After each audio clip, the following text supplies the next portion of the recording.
ஆவியின் கனிகள் என்று நாம் இங்கே சில காரியங்களை பார்க்கிறோம். மாம்சத்தின் கிரியைகள், மாம்சத்தினுடைய கனிகள் அல்லது பாவத்தினுடைய கனிகள் என்ன என்றும் ஒரு லிஸ்ட் கொடுக்கப்பட்டிருக்கிறது. புதிய ஏற்பாட்டில் அப்போஸ்தலனாகிய பவுல் சபைகளுக்கு நிருபத்தை எழுதும்போது, கலாத்து சபைக்கு எழுதும்போது இந்த மாம்சத்தின் கிரியைகள் அல்லது கனிகள், ஆவியின் கனி, ஆவியானுடைய செயல்கள் என்ன என்பது குறித்து ஒரு சின்ன லிஸ்ட நமக்கு கொடுக்குறாங்க. நம்ம பொதுவாகவே இன்றைக்கு சபை காலத்தில் உள்ள விசுவாசிகளுக்கு பரிசுத்த ஆவியானவரை குறித்த எண்ணங்கள் எப்படி இருக்குன்னு சொன்னா, பெந்தைக்கோஸ்தே நாளுக்கு பிறகு, பெந்தைக்கோஸ்தே நாளிலிருந்து பரிசுத்த ஆவியானவர் வல்லமையாக செயல்படுகிறார். பரிசுத்த ஆவியானவருடைய வரங்கள், கனிகள் எல்லாமே சபையினுடைய காலத்துல செயல்பட்டு கொண்டிருக்கிறது என்கிற ஒரு அதிகமான பார்வையை நம்ம பார்க்க முடியும். ஏனென்றால் அதுல உண்மை இருக்கிறது. பரிசுத்த ஆவியானவரே கொடுக்கப்பட்டது வெளிப்படையான அடையாளங்கள், அற்புதங்கள், ஆவியில் நிறைந்திருங்கள் என்கிற ஆலோசனைகள், புதிய ஏற்பாட்டு நிருபங்கள் அதிகமாக பார்க்க முடியும். அப்படின்னா பழைய ஏற்பாட்டின் காலத்துல வாழ்ந்த விசுவாசிகள், தேவனால் அழைக்கப்பட்டு பயன்படுத்தப்பட்ட தேவனுடைய மனிதர்கள், இவர்கள் எல்லாம் மாம்சத்துல எப்படிப்பட்டவங்களாக இருந்தாங்க? அவங்களை எல்லாம் விசுவாசிகளை நடத்தினது யாரு? அவர்களிடத்துல பரிசுத்த ஆவியானவர் இருந்தாரா? அவர்களிடத்துல ஆவியின் கனிகள் இருந்ததா? இருந்தது. அவர்களும் நம்மை போல மாம்சத்துல ஆதாமுடைய கீழ்ப்படியாமையின் பாவத்திற்கு பின்பு நம்மை போல மாம்ச பலவீனங்கள் உடையவர்களாகவே காணப்பட்டார்கள். அவர்கள் ஆண்டவரை, கர்த்தரை நம்பின போது, கர்த்தருக்கு கீழ்ப்படிந்த போது, கர்த்தருடைய வார்த்தையை பின்பற்றி நடக்க ஆரம்பித்த போது, தேவனை அவருடைய வார்த்தையில் விசுவாசித்து வாழ ஆரம்பித்த நாளிலிருந்து அவர்களிலும் பரிசுத்த ஆவியாகிய தேவன் தான் இருந்து அவர்களையும் வழிநடத்தினார்.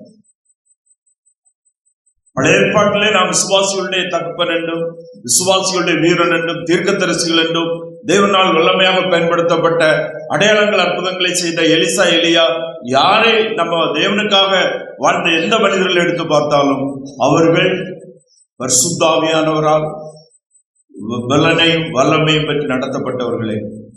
பழைய ஏற்பாட்டில் வாழ்ந்த மனிதர்கள், தேவ மனிதர்களிடத்திலும் மாம்சத்தின் கனியும் இருந்தது, மாம்சத்தின் கிரிகளும் இருந்தது, ஆவிக்குரிய கனிகளும் இருந்தது, ஆவிக்குரிய கிரிகளும் இருந்தது.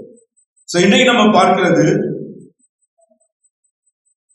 ஆபிரகாமுடைய வாழ்க்கையில எவ்விதமாக சில பரிசுத்த ஆவிக்குரிய கனிகள் அவரிடத்துல இருந்தது, அது எவ்விதமாக அவரிடத்துல இருந்து வெளிப்பட்டது என்பதை குறித்த சில காரியங்களை தான் நம்ம சிந்திக்க இருக்கிறோம். ஆதியாகமம் 13வது அதிகாரம் 6-9 வரை உள்ள வசனங்களை ஒருவர் வாசிப்போம்.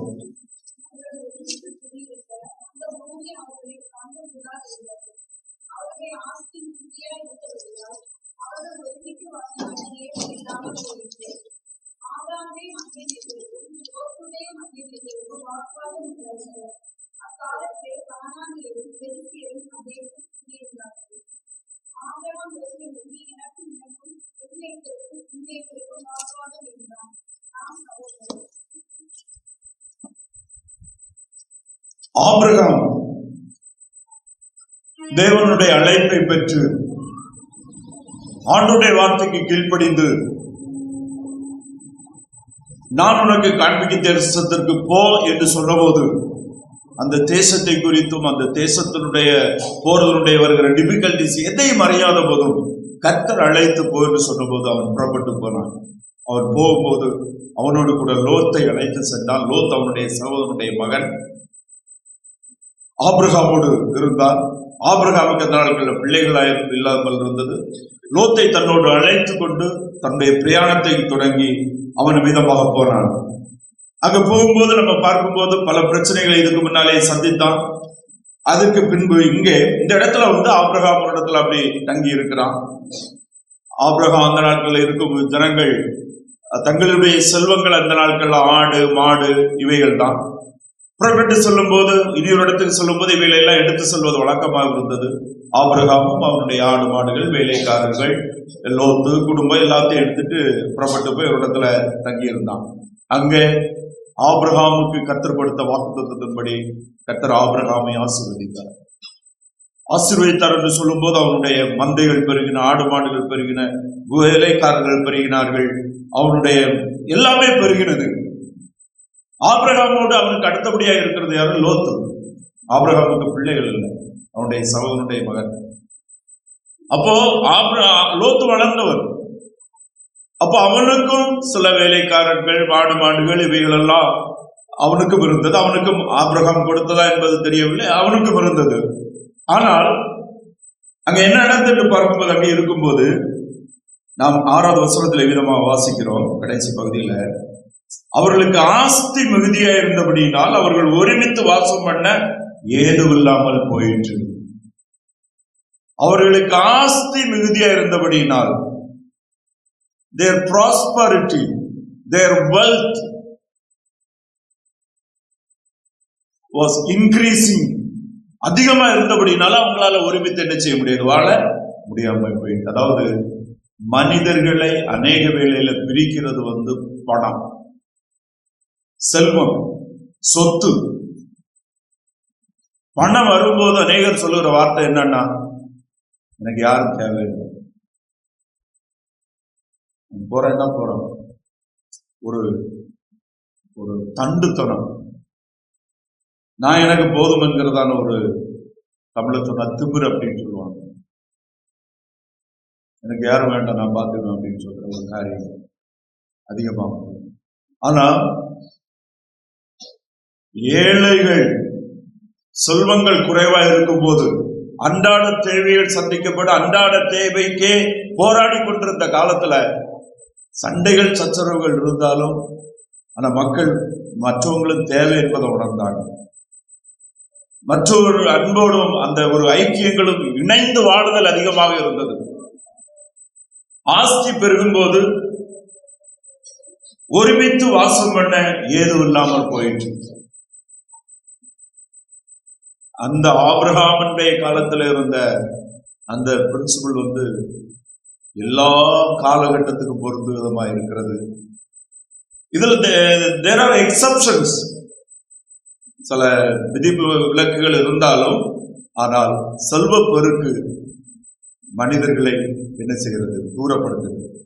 ஆனா இந்த இடத்துல அவங்க ஒருமித்து வாசம் பண்ண கூடாமல் இருந்தது என்னவென்றால், 2 பேர்ல ஒருவர் செல்வத்தையும் பொருளையும் பொன்னையும் பெரிதாக நினைத்து அதை தனக்கு தந்திரமாக அதிகமாக சேர்த்து கொள்ள அங்க என்ன செய்யறான்னு சொன்னா பிரயாசப்படுகிறதான லோத்து.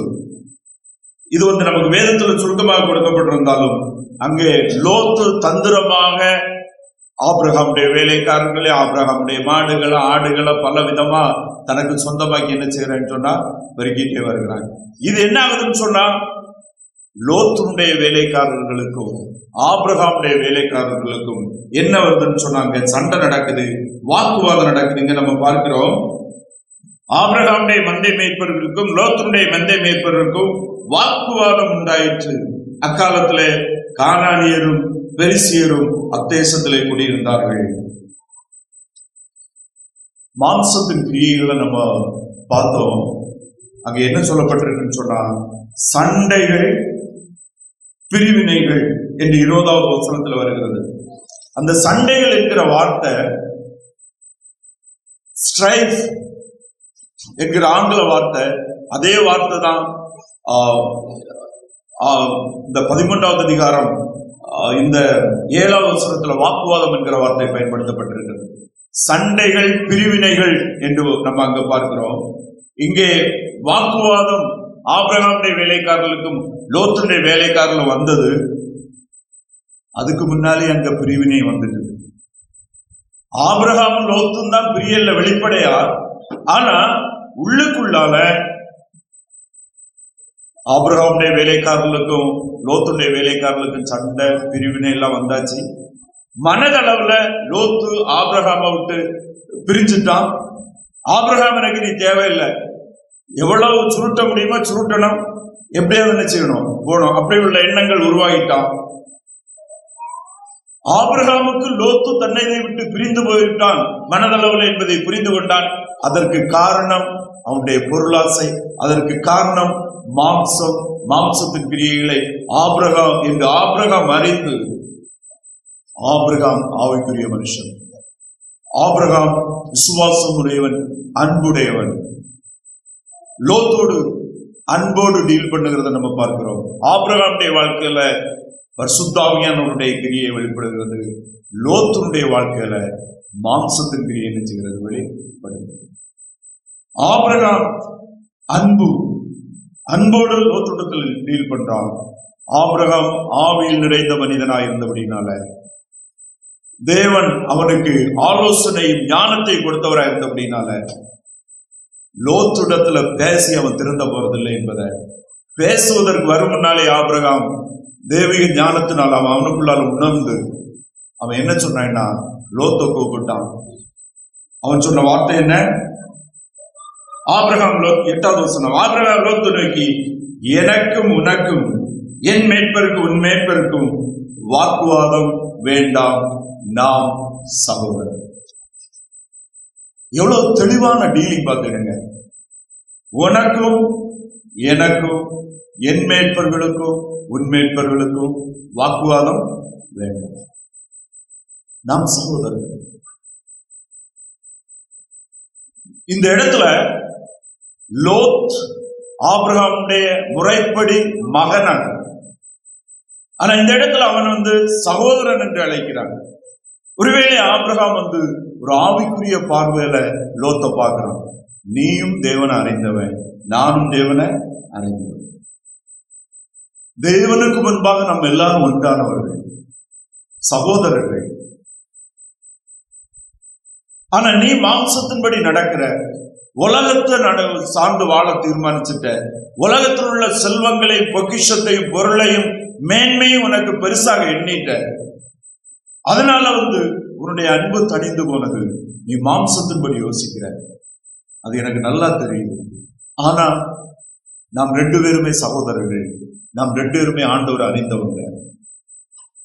லோத் மாம்சத்தின்படி நடந்தான், சோதோமுல போனான், எல்லாத்தையும் அடித்தான். ஆனாலும் புதிய ஏற்பாட்டுல பேதுரு சொல்லும் போது நீதிமானாகிய லோத்தை காப்பாற்றின, அழிவில் இருந்த அவனுடைய ஆத்மாவை காப்பாற்றின தேவன். அவன் மாம்சத்தின்படி வாழ்ந்ததுனால அவனுடைய மனைவி நித்திய ஆக்கினைக்கு உட்பட்டு போனாங்க. அவனுடைய பிள்ளைகள் நித்திய அழிவை சம்பாதித்துக் கொண்டாங்க. தான் அறிந்த, தான் விசுவாசித்த, தான் மீட்பை பெற்ற கர்த்தரை தன்னுடைய மனைவிக்கு, பிள்ளைக்கு அவனால் என்ன செய்ய முடியல, கொடுக்க முடியும். ஆனால் அவன் ஆபிரகாமின் தேவனை அறிந்தான், ஆபிரகாமின் தேவனை விசுவாசித்தான். அவன் ஆத்தும மீட்பை பெற்று. நாம் சகோதரர்கள், நமக்கு சண்டை வேண்டாம்.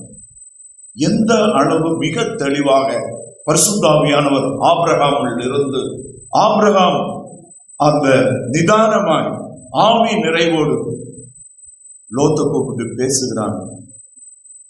பேடு சொல்றான், நமக்கு வாக்குவாதம் வேண்டாம், இந்த தேசமெல்லாம் உனக்கு முன்பாக இருக்கிறது அல்லவா, நீ என்னை விட்டு பிரிந்து போகலாம். நீ இடதுபுறம் போனால் நான் வலதுபுறம் போகிறேன், நீ வலதுபுறம் போனால் நான் இடதுபுறம் போகிறேன்.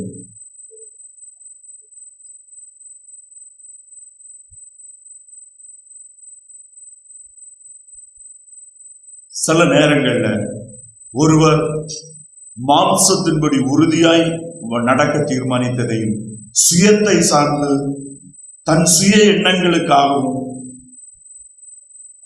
ஆண்டவருடைய வசனங்களுக்கு கீழ்படியாமல் நிலைமையில ஒருவர் போயிட்டே இருந்தாச்சுன்னு சொன்னா அவர் அவருடைய வழியிலே விட்டு விடுகிறது நல்லது.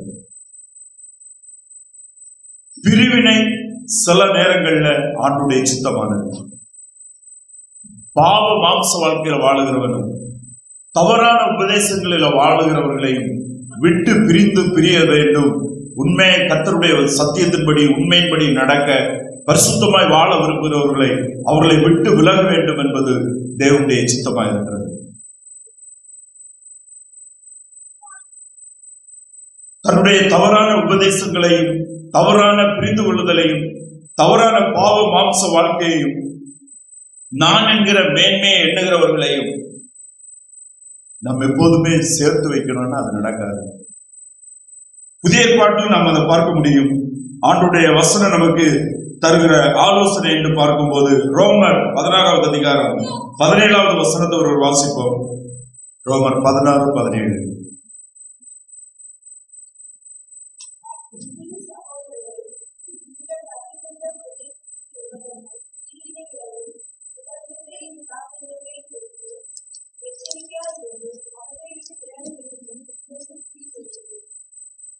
பிரிவினைகளையும் வேற என்ன விதர்க்கமான நம்முடைய சுய எண்ணங்கள் தோன்றுகிற, மனுஷனுக்கு தலமாய் தோன்றுகிற, ஒழுக்கமற்ற, உண்மைக்கு மாறான மனித சுய எண்ணங்களில் தோன்றுகிற விதத்துல செயல்பட எண்ணுகிறவர்களே, அப்படிப்பட்டவர்களை என்ன செய்ய வேண்டுமா? விட்டு விலகு.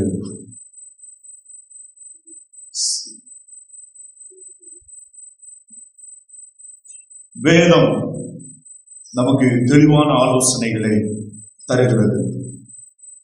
தவறை சரியென்று நினைத்து வேத வசனத்தின்படி ஏற்றுக்கொள்ள ஒத்துக்கொள்ள மனமில்லாதவர்கள் தொடர்ந்து அதில் பிடிவாதமாக இருந்தாலும் நாம் அவர்களிலிருந்து விலக வேண்டும் என்பது தேவனுடைய ஆலோசனை. ஆபிரகாம் லோத்தை பிரித்து விடுகிறான். எதனால பிரித்து விடுகிறான்னா, லோத் ஏற்கனவே ஆபிரகாமை விட்டு மனதளவிலும் செயலளவிலும் பிரிந்து விட்டான். மாம்சத்தின்படி செயல்பட ஆரம்பித்தான். உலகத்தை சார்ந்து, செல்வங்களை சார்ந்து எந்த அளவு அநியாயமே தனக்கு எடுத்துக்கொள்ள முடியுமோ மறைமுகமாக ஆபிரகாமுக்கு மறைமுகமாக செயல்பட ஆரம்பித்து விட்டான். இனி நாம் சேர்ந்திருப்பது தேவனுடைய மகிமைக்கு உகந்தது அல்ல. அந்த இடத்துல நீங்க பாத்தீங்கன்னு சொன்னா, அந்த இடத்துல சொல்லுகிற ஆபிரகாம் அவனை பார்த்து சொல்லும் போது ஒன்றை நாம் கவனிக்க வேண்டும். 7வது வசனத்துல கடைசியில் அக்காலத்திலே கானானியரும் பெரிசியரும் அத்தேசத்திலே குடியிருந்தார்கள். ஏன் நமக்கு வாக்குவாதம் வேண்டாம்? நம்ம சண்டை போடுகிறத மற்றவங்க பார்க்க கூடாது. ஏன்னா தேவனை அறியாத அவிசுவாசிகள் மத்தியில நம்ம வாழ்ந்துட்டு இருக்கிறோம். நம்ம எப்படி வாழுகிறோம்? நம்முடைய வாழ்க்கைக்கு சாட்சி என்ன? நாம் கர்த்தரை சார்ந்து வாழ்கிறோம். மற்றவர்கள் ஆராதிக்கிற விதத்துல நம்ம ஆராதிக்கல.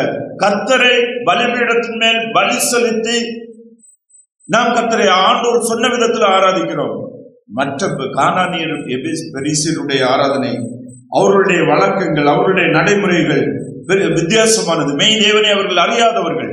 நாம் நம்முடைய ஆண்டவர் மெய்யானவர், பரிசுத்தர், நல்லவர், வானத்தை பூமியை படைத்த சிருஷ்டிகர்த்தர், வார்த்தையில் உண்மையுள்ளவர் என்று நாம் நம்முடைய ஜனங்களுக்கு சொல்லி அமிதமாக நாம் வாழ்கிறோம்.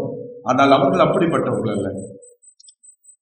அவர்கள் நாம் போடுகிற சண்டையை பார்க்க, அவர்களுக்கு முன்பாக நம்முடைய பிரிவினை, நம்முடைய இந்த எண்ணங்கள் வெளிப்படக்கூடாது. சமாதானமாய், நீ வலது பக்கம் போனா நான் இடது பக்கம் போனேன், நீ இடது பக்கம் போனா நான் வலது பக்கம் போயிருப்பா. இப்ப ஆபிரகாம் லோத்தை பிரிச்சு விட்டாரா? இல்ல லோத் ஆபிரகாமை விட்டு பிரிந்தாரா? லோத் ஆபிரகாமை விட்டு பல நாட்களுக்கு முன்பாக, வருடங்களுக்கு முன்பாகவே மனதளவிலும் செயலளவிலும் பிரிந்து விட்டான். அதை ஆபிரகாம் ஆவிக்குரிய நிலைமையில ஒரு ஆவிக்குரிய முதிர்ச்சியோடு அவனை பிரித்து விடுகிறான். லோத்து ரொம்ப சந்தோஷம், எல்லாம் கிடைச்சதுதான். ஆபிரகாம போல அறிவு கிட்டவன் இருக்க மாட்டான் மனசுல நினைச்சிருவான். ஏன்னா உனக்கு என்ன வேணுமோ எடுத்துட்டு போயிரு, எல்லாம் என்ன உனக்கு முன்னாலே இருக்குது. ஆடு வேணுமா, மாடு வேணுமா, வேலைக்காரன் வேணுமா, யாரு வேறன்னா என்ன செய்யுது, கூட்டிட்டு ஆபிரகாம் லோத்தோடு போன ஆடு மாடுகளும் வேலைக்காரர்களும் கடைசியில என்ன சம்பவித்தது என்பதை நம்ம அறிந்திருக்கிறோம். எதையுமே ஆபிரகாம், லோத்து மீதி வச்சுட்டு போனதுதான் ஆபிரகாம். மாம்சத்தின் கிரியைகள், மாம்சத்திலே இருப்பது, சுயத்தை சார்ந்த சிந்தனைகள், அது நீடித்து போகாது. தவறை சரி என்று உறுதியாய் நம்பி அதன்படியே செயல்பட ஆரம்பித்து விட்டார். நாம் பிரிய வேண்டும் அல்லது அவர்களை பிரித்து விட வேண்டும். இதுதான் தேவனுடைய சித்தம். ஒருவேளை நினைக்கலாம், ஏன் ஆபிரகாம் இதை செய்தாரு? லோத்து கூப்பிட்டு பேசி இருக்கலாமே, லோத்து கூட்டிட்டு கண்டிச்சிருக்கலாமே. ஏன்னா அவருக்கு முறைக்கு அவன் மகன் தானே, வயதில் குறைஞ்சவன் தானே. ஆபிரகாம் தானே லோத்தை கூப்பிட்டு வந்தாரு. சில நேரங்கள்ல ஆண்டவர் கொடுக்கிற ஆலோசனைகள் சில இடத்துல பேசினா நடக்காதுன்னா பேசாம இருக்குதான் நல்லது, செயல்படுவதுதான் நல்லது. கேட்க மனமில்லாதவர்களிடத்துல, திருந்த மனதில்லாதவர்களிடத்துல பேசி பிரயோஜனம் இல்லை. மாம்சத்தின் கிரியைகள். ஆபிரகாம் லோத்தை விட்டு பிரியவில்லை. லோத் ஆபிரகாமை விட்டு மனதளவிலும் செயலளவிலும் பிரிந்தான். ஆபிரகாம் பிரித்து விட்டான். ஆனால் ஆபிரகாம் மனதளவில் இன்னும் லோத்தின் மேல் கரிசனையுடையவனாக இருந்தான், லோத்தின் மேல் அன்புடையவனாக இருந்தான். ஆபிரகாமுடைய அன்பு லோத்தை தன்னை விட்டு பிரித்து விட்டதுனால மாறல, லோத்துக்கு பின்னாலே இருந்தது. லோத்துக்கு பின்னாலே இருந்தது. 14வது அதிகாரம் 1, 2 மற்றும் 10 15 வரை உள்ள வசனங்களை வாசிப்போம்.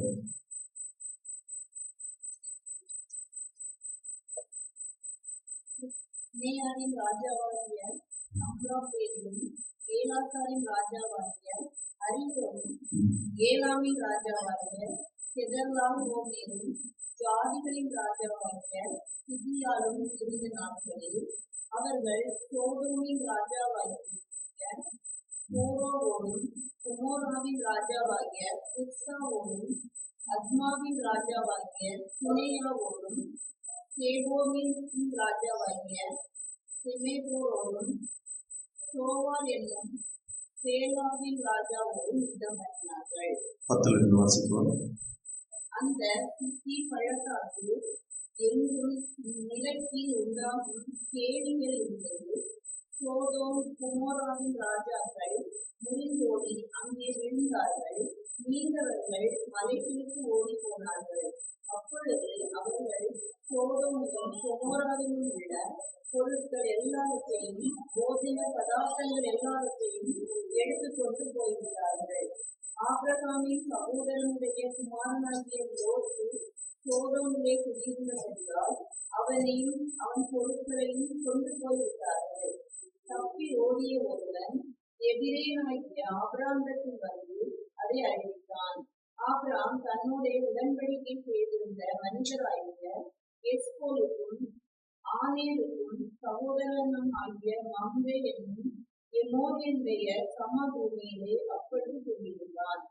தன் சகோதரன் சிறையாக கொண்டு போகப்பட்டதை ஆபிரகாம் கேள்விப்பட்ட போது அவன் தன் வீட்டிலே பிறந்த கைப்படிந்தவர்களாகிய 318 ஆட்களுக்கும் ஆயுதம் தரிப்பித்து தான் என்னும் ஊர் மட்டும் அவர்களை தொடர்ந்து ராக்காலத்திலே அவனும் அவன் வேலைக்காரரும் திரிந்து பவிஞ்சுகளாய் அவர்கள் மேல் விழுந்து அவர்களை முறியடித்து தமஸ்குவுக்கு இடதுபுறமான ஓபா மற்றும் துரத்தி சகல பொருட்களையும் திருப்பி கொண்டு வந்தான். தன் சகோதரனாகிய லோத்தையும் அவனுடைய பொருட்களையும் ஸ்திரீகளையும் ஜனங்களையும் திருப்பி கொண்டு வந்தான். இங்க பாருங்க, உண்மையிலேயே மனதளவுல ஆபிரகாமுக்கு எதிராக செயல்பட்டு செயலளவுலையும் லோத் ஆபிரகாமை விட்டு பிரிந்தான். வெளிப்படையா அவங்கள லோத்த அவனுக்கு உண்டானவைகளை பிரித்து அனுப்பினான். ஆபிரகாமுடைய அன்பு, ஆவின் கனி. முதலாவது ஆவின் கனி என்ன? அன்பு. லோத்து மேலே இருந்தது. ஆபிரகாம் லோத்தை நினைத்துக் கொண்டிருந்தான், லோத்துக்காக ஜெபித்துக் கொண்டிருந்தான். லோத்து மனம் திரும்ப வேண்டும் என்கிறதான வாஞ்சை அவனுக்கு இருந்தது. லோத்து இந்த உலகத்துல பாதுகாக்கப்பட வேண்டுமான விருப்பம் இருந்தது. அவனை குறித்த எண்ணம் ஆபிரகாம் உள்ளத்துல இருந்தது. நீங்க பாருங்க, முதல்ல ஆபிரகாம் லோத்து சேர்ந்திருந்தாங்க. ஆனா லோத்து ஆபிரகாமை விட்டு பிரிஞ்சிருந்தான். இப்ப லோத்து ஆபிரகாம் பிரிஞ்சிருக்கிறாங்க. ஆபிரகாம் லோத்தோடு இணைந்து அன்பு இருதயத்துல, மனதில். ஆபிரகாமுடைய மனம், இருதயம் லோத்தோடு இணைந்து இருக்குது. ஆனா உலக பார்வையில மனுஷருக்கு முன்பாக பிசிக்கலி அவங்க ரெண்டு பேரும் என்ன செய்யறாங்க? செப்பரேட் பண்ணி இருக்கிறாங்க. ஆபிரகாமுடைய அன்பு, பரிசுத்த ஆவியானவர் அவனுக்குள் கொடுக்கப்பட்ட அந்த அன்பு அவனுக்குள் மாறாதவதாகவே இருந்தபடினால லோத்துக்கு ஒரு ஆபத்து ஏற்பட்டது. லோத்துக்கு உண்டானவைகளையும் அவனுடைய அந்த நாட்கள்ல யுத்தம் பண்ணும் போது ராஜாக்கள் அல்லது ஒருவனை பிடிக்கும் போது அவனுக்கு உண்டான பொருட்கள், பிள்ளைகள், குடும்பங்கள் எல்லாத்தையும் சேர்த்து கொண்டு போயிடுவாங்க. ஆடு மாடுகள் எல்லாவற்றையும் விதமாக லோத்து வாசம் பண்ணின அந்த தேசத்தையும் அந்த ராஜாவுடைய பொருட்களையும் லோத்துக்கு உண்டான எல்லாவற்றையும் அங்கே சிதேக்கியாவின் ராஜாவை மற்ற ராஜாக்கள் பிடித்து கொண்டு போறார் என்பதை கேள்விப்பட்ட உடனே நம்ம இந்த 14வது வசனம் கடைசியில அவர்களை தொடர்ந்து என்று நம்ம பார்க்கிறோம். ஆங்கிலத்துல வெண்டின், உடனே செயல்பட்டான். கேள்விப்பட்டவன் உடனே அவனை மீட்கிறதுக்காக என்ன செய்யணும் அப்படின்னு அவன் செயல்பட்ட ஆபிரகாம், அவன் உடனே அவன் காலந்தாமதிக்கல, தன்னோடு இருந்த 318 பேரை சேர்த்தான். பிளான் பண்ணான், திட்டமிட்டான், யார் யார் எங்க இருக்கணும்னு பிளான் பண்ணான். எப்படி போனோம்? எல்லாம் போய் பிரிஞ்சு அவங்க போய் அவன் பிடித்து கொண்ட போன இடத்துல இருந்து லோத்துக்கு உண்டான பொருட்கள், அவன் இங்க இருந்து கொள்ளையடி போன ராஜாக்களுடைய பொருட்கள் எல்லாவற்றையும் மீட்டான். மனிதர்களை மீட்டான், குடும்பங்களை மீட்டான், பொருட்களை மீட்டான், எல்லாவற்றையும் மீட்டு திருப்பி கொண்டு வந்தான். திருப்பி கொண்டு வந்து லோத்துக்குள்ளத லோத்துக்கும், சோதோமின் ராஜாவுக்குள்ள வேலைக்கோ எல்லாருக்கும் உள்ளதை எல்லாத்தையும் அவங்க கையில கொண்டு கொடுத்துட்டான்.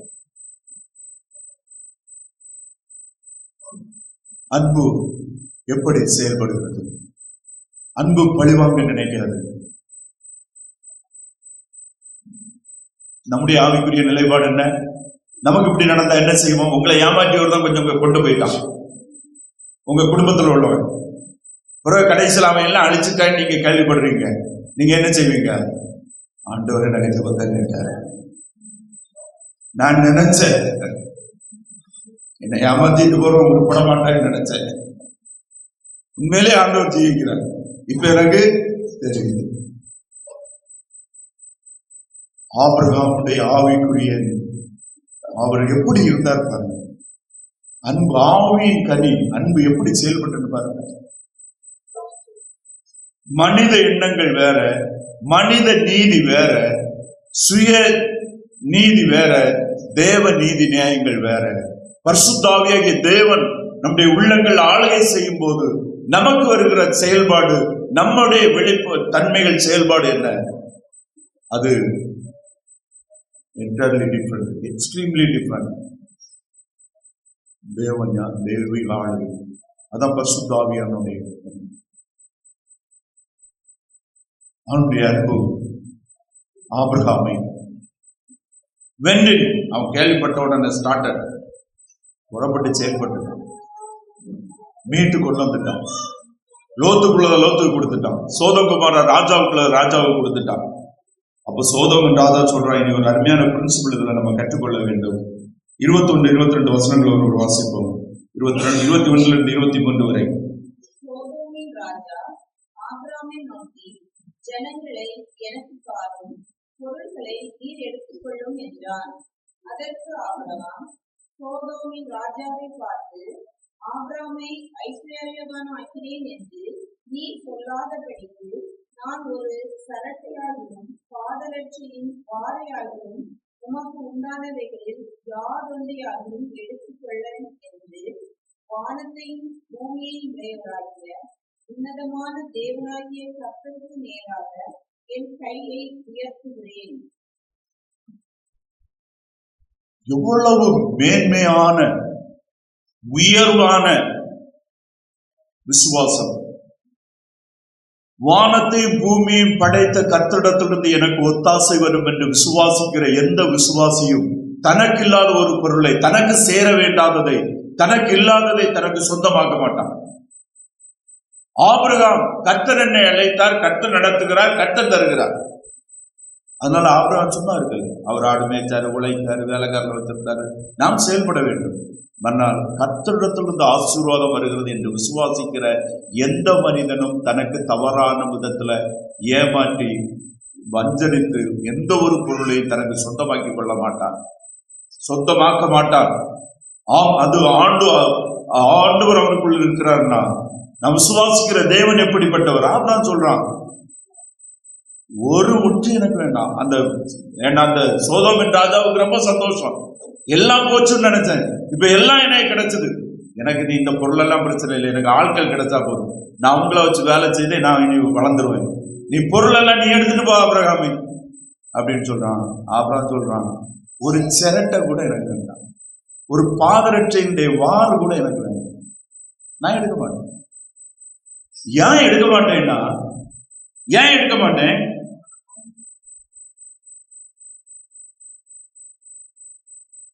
ஆபிரகாமை ஐஸ்வர்யவராக்கினேன் என்று நீர் சொல்லாதீர்கள். எனக்கு ஐஸ்வர்யம், என்னுடைய பொருள், எனக்கு இருக்கிறவைகள் எல்லாமே கர்த்தரிடத்திலிருந்து வந்தது, எனக்கு கர்த்தர் தந்ததுன்னு தான் நான் சொல்லணும். அதுக்கு இடையில இனி ஒருவர் தந்ததுன்னு எனக்கு சொல்ல வேண்டிய அவசியம் இல்லை. What a great principle in economy, Christian economy.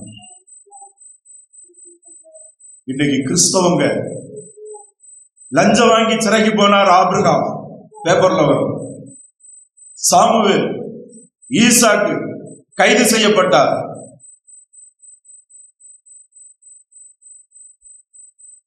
பொய்யான பொருள்கள் ஏமாற்றி சம்பாதிக்கிறது நாம் நமக்கு தாமே கேடு உண்டாக்கி வைக்கிறோம். ஆபிரகாம் மிக தெளிவான கர்த்தருடையவராக இருந்தார்.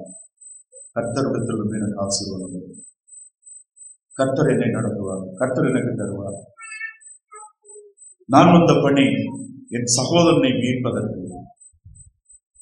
நான் சகோதரனுக்காக உங்களை மீட்டுக் கொண்டேன், எடுத்துக்கொள்ளுங்கள், எனக்கு எதுவுமே தேவையில்லை. வானத்தையும் பூமியை உண்டாக்கின உன்னதமான தேவனாகிய கர்த்தருக்கு நேராக என் கையை உயர்த்துகிறேன்.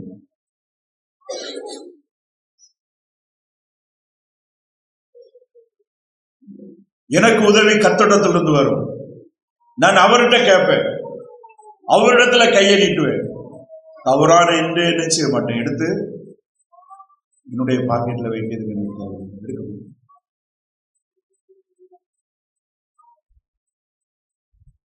பரிசுத்த ஆவியானவருடைய நிறைவு, பரிசுத்த ஆவியானவரால் நிரப்பப்படுவது என்பது கர்த்தருடைய வார்த்தைகளினால், வாக்கு தத்தங்களினால் நிரப்பப்படுவது, அழைத்தவர் நடத்துகிறார் என்கிற தெளிவான விசுவாசம். இங்கே நாம் ஆபிரகாமுடைய அன்பு எப்படி வெளிப்படுகிறது என்பதை நம்ம பார்க்கிறோம்.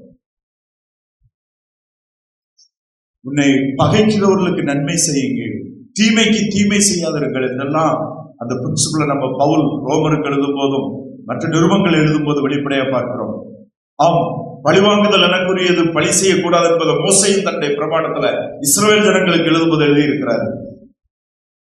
ஆனால் இவைகள் எல்லாம் எழுதப்படுவதற்கு முன்பாக ஆபிரகாம் அதை செயல்படுத்தி இருக்கிறார். அதை செயல்படுத்தினவர் பரிசுத்த ஆவியானவர். அதை பிற்நாட்கள்ல இஸ்ரவேலுக்கும் சபைக்கும் ஆலோசனைகளாக நமக்கு எழுதியிருக்கிறார். நம்முடைய கிறிஸ்தவ, நம்முடைய விசுவாச வாழ்க்கை எதனால் நிரப்பப்பட்ட இருதயங்களும் மனமும் நமக்கு காணப்படுகிறது. கர்த்தர் மேல் விசுவாசமாய்க்கிறவர்கள் கர்த்தருடைய வார்த்தைகளின் மேல் தெளிவான விசுவாசமும் நம்பிக்கையும், அவர் நம்மை நடத்துகிறவர், ஆளுகை செய்கிறவர் என்ற தெளிவான புரிந்து கொள்ளுதல் நமக்கு இருக்க வேண்டும். ஆபிரகாமுடைய அன்பு இங்கு வெளிப்படுகிறது.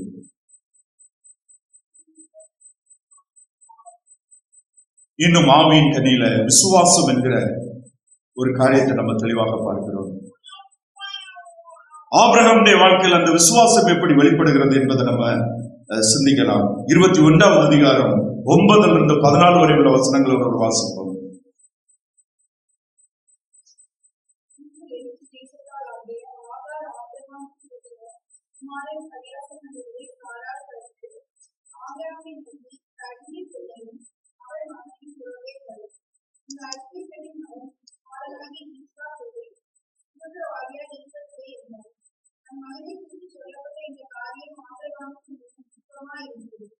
அப்பொழுது தேவன் ஆபிரகாமை நோக்கி, அந்த பிள்ளையிலும் உன் அதிக சொல்லப்பட்டது உனக்கு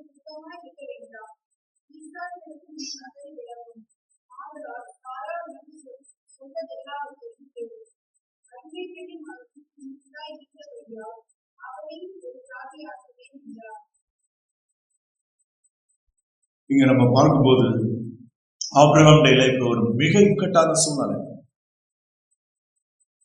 ஆபிரகாமுக்கு ஆண்டவர் ஒரு குமாரனை தருவேன் என்று வாக்குத்தத்தம் பண்ணார். ஆண்டவருடைய வாக்குத்தத்தங்கள் நம்முடைய வாழ்க்கையில நடைமுறைப்படுத்தப்படுவதற்கு, நாம் விசுவாசித்த வாக்குத்தங்கள் நடைபெறப்படுவதற்கு ஆண்டவர் தம்முடைய சித்தப்படி ஒரு வேலையை வைத்திருப்பார். For His glory, God has His own time to fulfill His promises in each individual believer's life.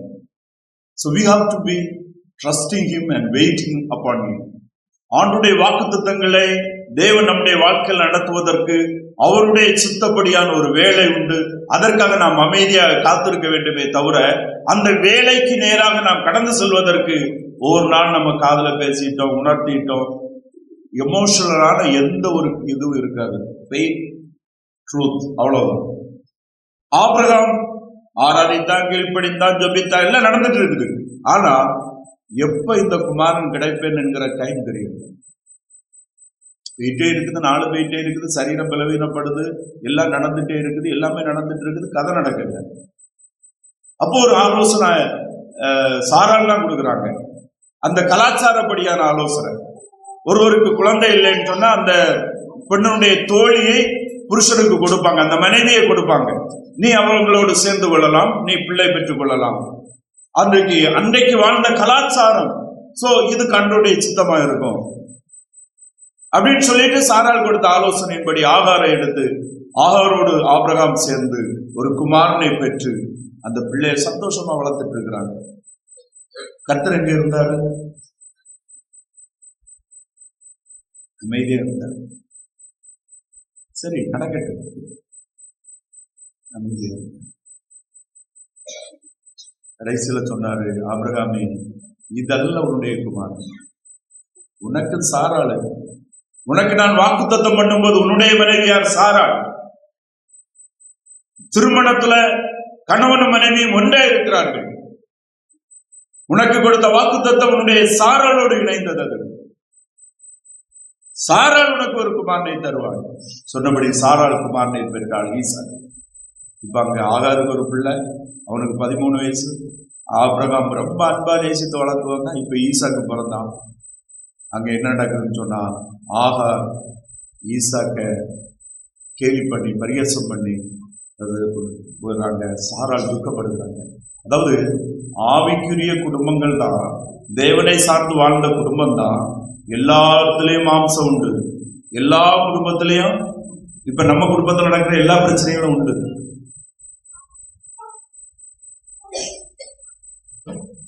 அது சாராள் ஆபிரகாம் கூட்டு சொல்றாங்க, இனி ஆகார் இந்த பிள்ளை நமக்கு தேவையில்லை, தூக்கி எங்க விட்டுருங்க. ஆபிரகாமுக்கு ரொம்ப துக்கமா இருக்குது. எப்படின்னு சொல்லிட்டு அப்ப கர்த்தர் சொல்றாரு ஆபிரகாம் கிட்ட, ஆகாரையும் அவன் குமாரனை குறித்து சொன்னதை குறித்து துக்கப்பட வேண்டாம்.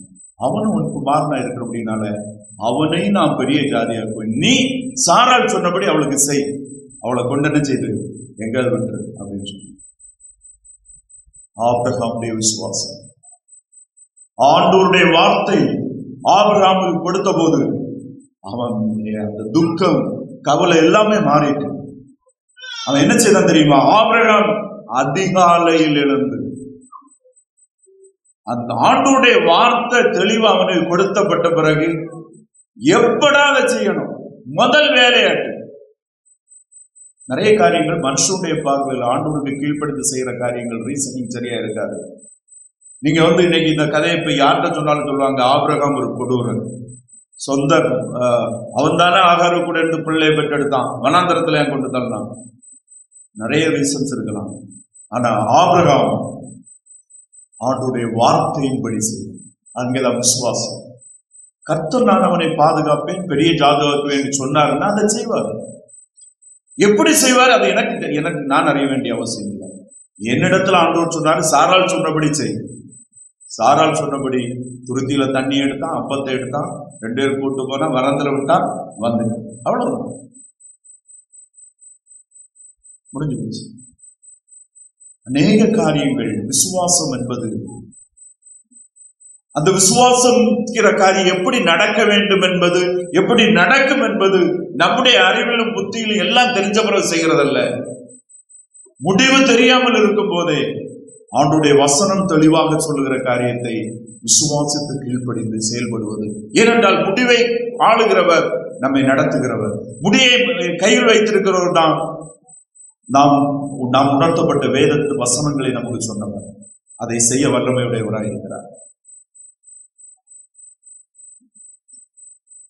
ஆபிரகாமுடைய விசுவாசம் 22வது அதிகாரத்துல சோதிக்கப்பட்டது. ஈசாக்க பலிபீடத்துல கிடக்கும் போதுன்னு நம்ம நினைப்போம். 22வது அதிகாரத்திலே ஆபிரகாமுடைய விசுவாசம் வெளிப்பட்டது. அதற்கு முன்பாக 21வது அதிகாரத்திலும் ஆபிரகாமுடைய விசுவாசம் மிக பலமாக நிரூபிக்கப்பட்டது. ஆபிரகாம் அதிகாலையிலே எழுந்து அப்பத்தை முறிந்திரித்து தண்ணீரையும் எடுத்து ஆகாருடைய தோளின் மேல் வைத்து பிள்ளையை ஒப்பு கொடுத்து அவளை அனுப்பிவிட்டான். அவள் புறப்பட்டு போய் பேர்சபா வனாந்தரத்திலே அலைந்து திரிந்தாள் என்று பார்க்கிறோம். தொடர்ந்து வாசித்தால் கர்த்தர் அந்த பிள்ளையை காப்பாற்றினார். கர்த்தர் அந்த பிள்ளையோடு இருந்தார். வேத வசனத்தை வாசித்து அதனுடைய ஆவியானவர் நமக்கு உணர்த்தும் போது அதை கீழ்ப்படிந்து ஏற்றுக்கொண்டு இதயத்திலே வசனத்தை வைத்து தெளிவடைந்து தீர்மானங்களை எடுத்து நாம் இந்த உலகத்துல வாழும்போது அந்த அவைகளை செயலாற்றும்படியாக வானத்தையும் பூமி சிருஷ்டித்த உன்னதமான பரிசுத்த தேவன் நம்மோடு கூட இருக்கிறார். இதோ உலகத்தின் முடிவு வரைந்த நான் உங்களுடனே கூட இருக்கிறேன் என்று சொன்னவர் நம்முடைய விருப்பங்களை நமக்கு நிறைவேற்றுவதற்கல்ல, மாம்சத்தின்படியாக. இன்றைக்கு அநேக கிறிஸ்தவர்கள் இன்றைக்கு நிறைய பேர் இருக்கிறாங்க, மார்க்கெட்டிங் பிரீச்சர்ஸ். ஆண்டவர் வீடு கட்டி தருகிறார், ஆண்டவர் அதை செய்ய தருகிறாரு, MBBS கிடையாது தருகிறாரு, இப்படி எல்லாம் நிறைய பேர் பேசிட்டு இருக்கிறாங்க. அதுக்கும் பைபிளுக்கு சம்பந்தம் இல்லை. ஆண்டவர் தான் எல்லா ஆசீர்வாதத்துக்கும் காரணராக இருக்கிறார், அதுல எந்த சந்தேகம் இல்லை. ஆனால் அதெல்லாம் பிரசங்கிக்கப்பட வேண்டியது. ஆண்டவரை, அவருடைய வார்த்தையை விசுவாசித்து அவருக்கு தம்மை ஒப்பு கொடுத்து பரிசுத்தமாய் ஆண்டவருக்கு உண்மை வாழ்வதற்கு, ஆண்டவர் எப்படி நம்முடைய வாழ்க்கையில மகிமைப்பட எதை நமக்கு ஆசீர்வாதம் தர சுத்தமா இருக்கிறாரோ அதை ஆண்டவர் நமக்கு தருவார். உலக வாழ்க்கையில எல்லா நெருக்கங்களும் கஷ்டங்களும் எல்லாரையும் போல நமக்கு உண்டு. ஆனால் அவைகளுள் நம்மோடு கூட இருந்த ஆண்டவர் நம்மை நடத்துகிறவராக இருப்பார். 22வது அதிகாரத்துல கூட நம்ம பார்க்கும்போது ஒரு சில வசனங்களை நம்ம சிந்திப்போம். 9 to 12 வரை நம்ம சிந்திப்போம்.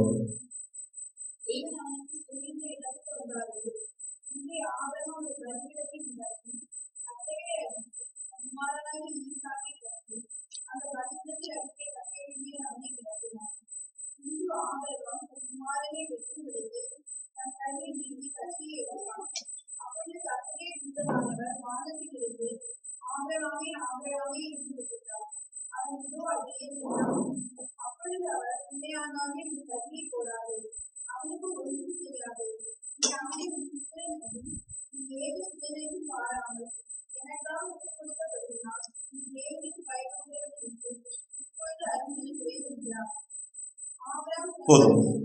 21வது அதிகாரத்தில் ஆகாரை இஸ்மவேலை நீ வனாந்தரத்துல விட்டு விட சாரால் சொன்னபடி என்று சொன்னாரு. 22வது அதிகாரத்துல நான் உனக்கு தருவேன் என்று சொன்னபடி சாராளுக்கு கொடுத்த வாக்குத்தத்தத்தின் நிமிடத்திலிருந்து ராஜ்யம் உருவாகும், ராஜ்யங்கள் தோன்றும் அப்படின்னு சொல்லி ஆசீர்வதித்த ஈசாக்கு நீ பலியிடுன்னு சொல்றாரு. அதை எப்படி ஆபிரகாம் புரிய முடியும்? எப்படி ஏற்றுக்கொள்ள முடியும்? அதுல என்ன இருக்குது? ஆபிரகாம் அதை ஏற்றுக்கொள்ள முடிந்ததுக்கு காரணம் அவன் விசுவாசிக்கிற தேவன் ஒன்றுமில்லாததிலிருந்து எல்லாவற்றையும் உருவாக்குகிறவன். ஈசாக்கு ஒன்றுமில்லாததிலிருந்து உருவாக்கப்பட்டவன். ஆபிரகாமுடைய சரீரம் செத்து போன பின்பு, சாராளுடைய கற்பம் அடைத்து போன பின்பு,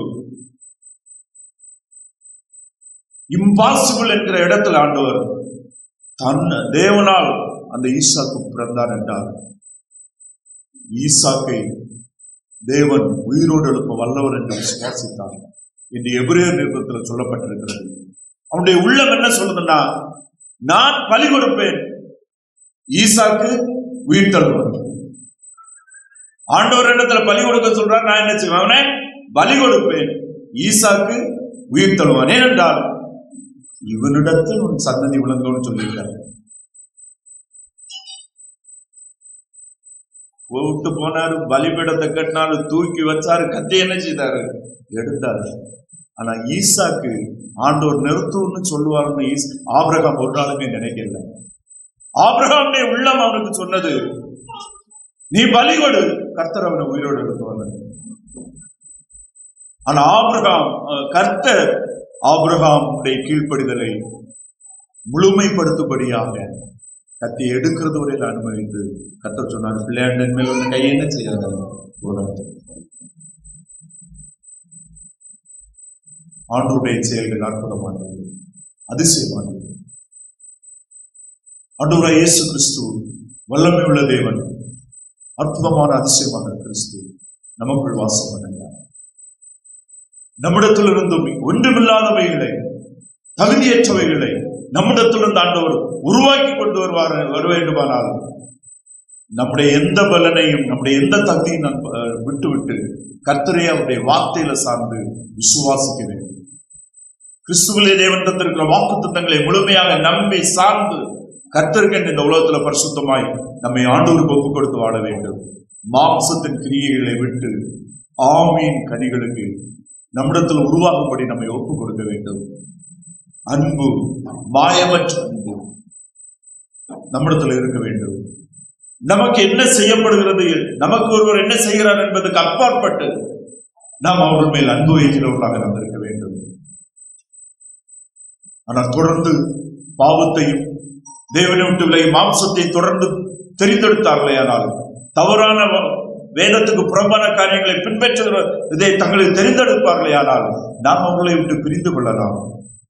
ஆனால் அவர்களுடைய இடத்திலிருந்து நம்முடைய அன்பை எடுக்க முடியாது. அவர்கள் தேவையோடு இருக்கும்போது, அவர்கள் பலவீனப்படும் போது, அவர்கள் விழும்போது அவர்களுக்காக ஜெபிக்கவும் தூக்கி விடவும் நாம் கர்த்தரால் அழைக்கப்படுகிறோம். ஆபிரகாம் நமக்கு அது ஒரு மாதிரி.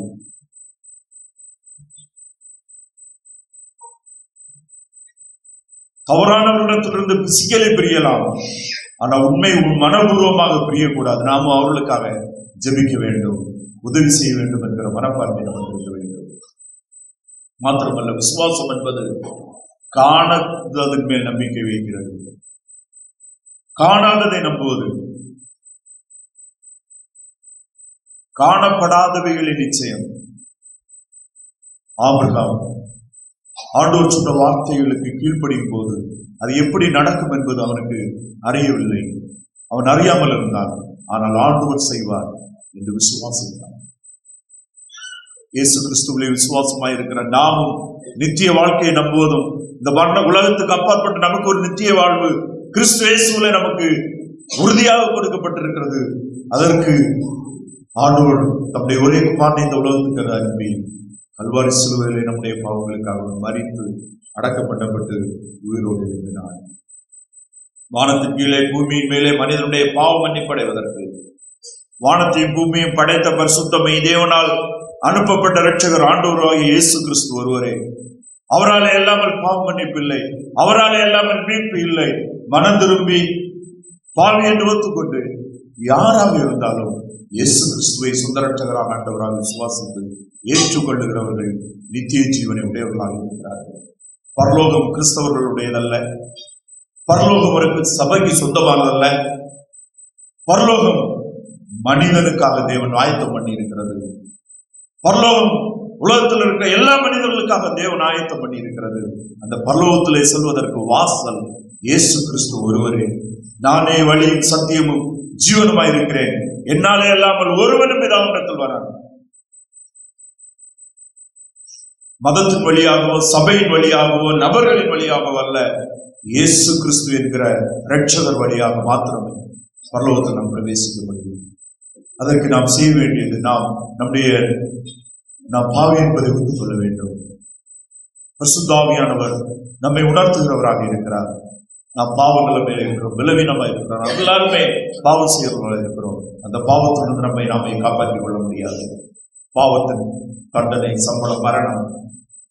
தேவனுடைய கிருபை வரமோ, தேவனுடைய கிருபையினுடைய ஈவு, கிருபையினுடைய பரிசு அவருடைய குமாரனாகிய இயேசு கிறிஸ்துவிலே நித்திய ஜீவன்.